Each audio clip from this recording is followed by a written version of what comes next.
আমার প্রিয় ও স্নেহের 2026 সালের নতুন বছরের ক্লাস 9-এর ছাত্রছাত্রী বন্ধুরা, আশা করি তোমার সবাই ভালো আছো। আজ আমরা যে বিষয়টি নিয়ে আলোচনা করব, ক্লাস 9-এর ফার্স্ট ইউনিট টেস্ট অর্থাৎ প্রথম পর্যায়ক্রমিক মূল্যায়নের ভূগোলের কোশ্চেন পেপার নিয়ে। দেখো, সরাসরি স্ক্রিনে ক্লাস 9-এর ভূগোলের কোশ্চেনটা দেখতে পাচ্ছ। ফুল মার্কস তোমাদের রয়েছে 40, সময় তোমাদের রয়েছে 1 ঘন্টা 30 মিনিট। একে দেখো, সঠিক উত্তরটি নির্বাচন করলে যে কোনো 7টি প্রশ্নে, মানে 1 করে 1 × 7 = 7। সৌরজগতের সবচেয়ে ছোট গ্রহ হলো মঙ্গল, পৃথিবী, প্লুটো, বুধ। পৃথিবীর কক্ষপথের আকৃতি বৃহদাকার, উপবৃত্তাকার, বর্গাকার, আয়তাকার, উপবৃত্তাকার। 21 মার্চ তারিখে কর্কট সংক্রান্তি মহাবিষুব, মকর সংক্রান্তি জলবিষুব বলে। মহাবিষুব একটি পুনর্গ্রহ সম্পদ হলো আকরিক লোহা, কয়লা, সূর্যলোক, খনিজ তেল। সূর্যলোক গ্রহগুলির মধ্যে আবর্তনের সময় সর্বাধিক নেপচুন, শনি, মঙ্গল, শুক্র গ্রহের। পৃথিবীর নিরক্ষীয় ব্যাস 12,757, 12,512, 11,757, 12,714, 12,757।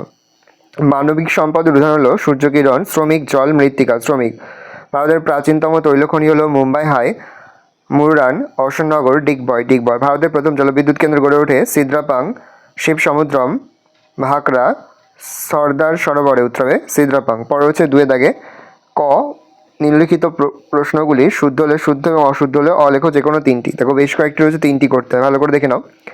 তার ক্ষয় দাগের উপযুক্ত শব্দ বসিয়ে শূন্যস্থান পূরণ করে যে কোনো 3টি প্রশ্নের মান রয়েছে 1 করে 1 × 3 = 3। এখানে বেশ কয়েকটি রয়েছে, তোমাদের 3টি করতে হবে। দেখো, তারপরে তোমাদের গয়ের দাগে রয়েছে 2-1 কথায় উত্তর দাও যে কোনো 4টি প্রশ্নের মান 1 করে 1 × 4 = 4। ভালো করে দেখে নাও। তারপরে দেখো, 3 দাগে রয়েছে নিচের প্রশ্ন উত্তর দাও যে কোনো 3টি প্রশ্নের মান 2 করে 2 × 3 = 6। প্রথম, বহিস্থ গ্রহ কাকে বলে? নেক্সট, দিগন্ত রেখা কাকে বলে? পরের প্রশ্ন, সৌর বছর কি? পরের প্রশ্ন, উষা ও গোধূলি কাকে বলে? নেক্সট, সম্পদ সংরক্ষণ বলতে কি বোঝো? পরের প্রশ্ন, কাকে এবং কেন সাদা কয়লা বলা হয়? 4 দাগে নিচের প্রশ্নগুলির সংক্ষিপ্ত ব্যাখ্যামূলক উত্তর দাও যে কোনো 3টি প্রশ্নের মান 3 করে 3 × 3 = 9। জিওড বলতে কি বোঝো? নেক্সট, জিপিএস কি? পরের প্রশ্ন, অপসুর অনুসর অবস্থান বলতে কি বোঝো? দেখে নাও, এই চিত্রটা কিন্তু এঁকে দেবে। নেক্সট, দক্ষিণ ভারতের নদীগুলি জলবিদ্যুৎ উৎপাদনের পক্ষে অনুকূল হওয়ার কারণ কি? 1, বন্ধুর ভূমিরূপ, 2, কঠিন শিলাস্তর, 3, জলাধার নির্মাণের সুবিধা, 4, স্বল্প ভূমিক্ষয়, 5, অন্যান্য শক্তি সম্পদের অভাব, 6, বিপুল চাহিদা, 7, মূলধন বিনিয়োগ। 5 নম্বর প্রশ্ন, বর্তমানে ভারতে অচিরায়িত শক্তি উৎপাদনের উপর অধিক গুরুত্ব দেওয়া হচ্ছে কেন?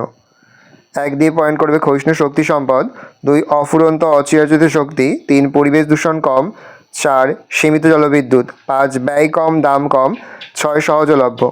5 দাগে নিচের প্রশ্নগুলি থেকে যে কোনো একটি প্রশ্নের মান 5। পৃথিবীর আবর্তন গতির ফলাফল আলোচনা করো। দেখে নাও, 1 দিয়ে দিনরাত্রির সৃষ্টি, 2, উদ্ভিদ ও প্রাণীজগতের সৃষ্টি, 3, নিয়ত বায়ু সমুদ্রস্রোতের বিক্ষেপ, 4, জোয়ার ভাটা, 5, দিক নির্ণয়, 6, সময় গণনা, 7, পৃথিবীর আকৃতির উপর প্রভাব, 8, অন্যান্য প্রভাব। নেক্সট, পূর্ব ভারতে অধিকাংশ তাপবিদ্যুৎ কেন্দ্র গড়ে ওঠার কারণগুলি লেখো। 1, পর্যাপ্ত কাঁচামাল, 2, বিকল্প শক্তি সম্পদের অভাব, 3, বিদ্যুতের ব্যাপক চাহিদা, 4, উন্নত পরিবহন ব্যবস্থা, 5, সুলভ ও দক্ষ শ্রমিক, 6, অন্যান্য কারণ। নেক্সট, প্রশ্নপত্রের সঙ্গে প্রদত্ত ভারতের রেখা মানচিত্রে নিম্নলিখিত স্থানগুলো উপযুক্ত নাম ও প্রতীক সহ চিহ্নিত করে মানচিত্রটি উত্তরপত্রের সঙ্গে জুড়ে দাও। প্রশ্নের মান 1 করে 1 × 5 = 5। ভারতের রাজধানী, পূর্ব ভারতের জলবিদ্যুৎ কেন্দ্র, ভারতের বৃহত্তম লিগনাইট কয়লা খনি, ভারতের বৃহত্তম তৈলাগান, দক্ষিণ ভারতের একটি পারমাণবিক বিদ্যুৎ কেন্দ্র। ভালো করে দেখে নাও, এই রয়েছে টোটাল তোমাদের ফার্স্ট ইউনিট টেস্ট অর্থাৎ প্রথম পর্যায়ক্রমিক মূল্যায়নের ক্লাস 9-এর ভূগোলের প্রশ্নপত্র। ভালো করে প্রশ্নপত্র দেখে নাও। আজ আমি যে প্রশ্নোত্তরগুলি আলোচনা করলাম, প্রতিটি প্রশ্নোত্তরই কিন্তু এই বছরের পরীক্ষার জন্য খুবই গুরুত্বপূর্ণ, সেহেতু প্রতিটি প্রশ্নোত্তরই তোমাদের খাতে লিখে তোমরা কিন্তু মুখস্থ করে ফেলবে। আর কোনো প্রশ্নের উত্তর লিখতে বা বুঝতে কোনো রকম অসুবিধা হয় তাহলে কিন্তু নির্দ্বিধায় কমেন্ট করে জানাতে একদমই ভুলবে না। ভালো করে দেখে নাও প্রশ্নপত্রটা।